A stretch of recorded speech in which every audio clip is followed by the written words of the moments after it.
Comment crypte-t-on les données sur Internet? On envoie de plus en plus par Internet des données très confidentielles, comme des emails privés ou des numéros de carte bancaire.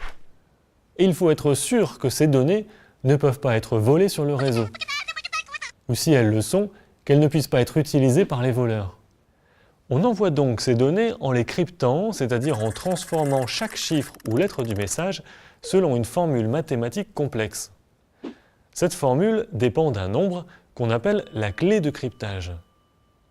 Supposons que Nina veuille envoyer un message secret à Maxime. Elle utilise la clé de cryptage pour transformer son message. Et Maxime utilise la même clé pour décoder le message. Mais les pirates informatiques possèdent des ordinateurs très puissants. Ils peuvent essayer toutes les clés de cryptage possibles pour décoder le message. Et il faut donc faire en sorte que le nombre de clés de cryptage possibles soit tellement important que même l'ordinateur le plus puissant de la planète ait besoin de nombreuses années pour trouver la clé, ce qui laisse le temps d'en changer. Le principal défaut de la méthode qu'on vient de décrire, c'est qu'il faut qu'à un moment ou à un autre, Nina envoie la clé à Maxime.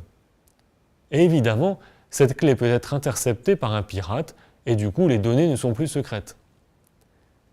Pour éviter ce risque, on utilise une méthode un peu plus sophistiquée, avec deux clés, une clé de cryptage et une clé de décryptage. Maxime, le destinataire qui veut recevoir des messages secrets, va générer les deux clés. Il garde sa clé de décryptage secrète, mais il s'arrange pour que la clé de cryptage soit connue de tous, et donc en particulier de Nina, en la publiant dans un annuaire. La clé de cryptage est donc publique. Mais ce n'est pas grave, car elle ne permet pas de décrypter les messages. Par contre, la clé de décryptage doit rester privée.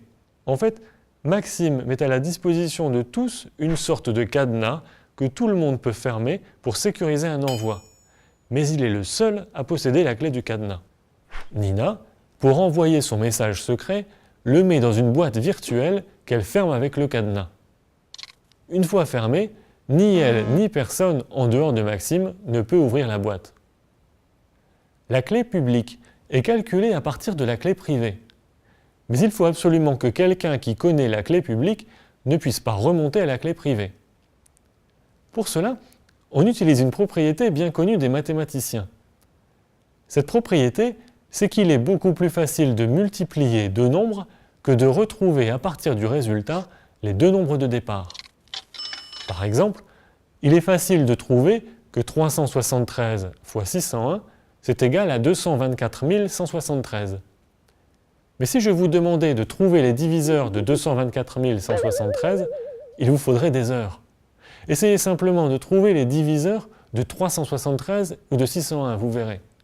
Vous allez déjà y passer beaucoup de temps pour découvrir au final qu'il n'y en a pas. En dehors, diraient les mathématiciens, de 1 et de même, comme tous les nombres. Ce sont ce qu'on appelle des nombres premiers. Ces nombres ne peuvent pas s'écrire comme la multiplication de deux autres nombres. Eh bien, une clé privée consiste en deux nombres premiers, tandis que la clé publique correspondante est la multiplication de ces deux nombres premiers. Bien sûr, il faut choisir les nombres premiers suffisamment grands pour qu'il ne soit pas facile de les retrouver. Par exemple, si je choisis comme clé privée 5 et 11, la clé publique est 55. Et ce sera très rapide, même sans ordinateur, de retrouver 5 et 11 à partir de 55.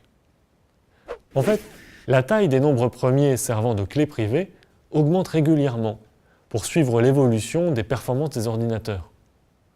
Par exemple, début 2011, le standard devient un cryptage de clés publiques sur 2048 bits, ce qui représente des nombres comportant 617 chiffres.